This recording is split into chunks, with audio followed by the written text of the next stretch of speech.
XFM Express Balita. Express Balita.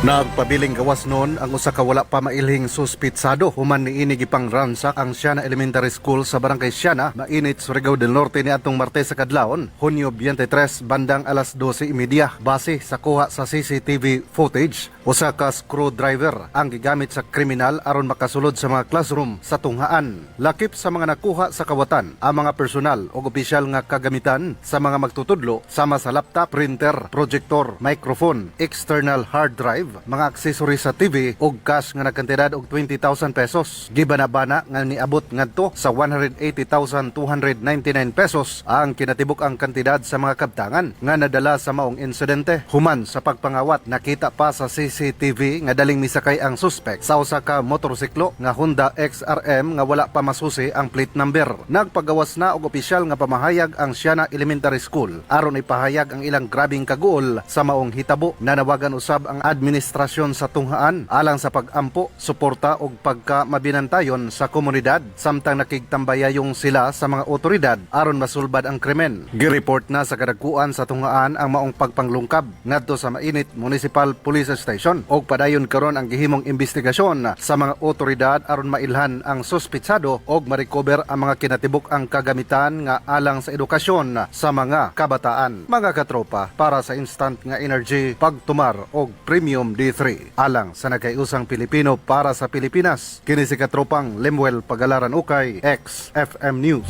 XFM Report Balita Regional.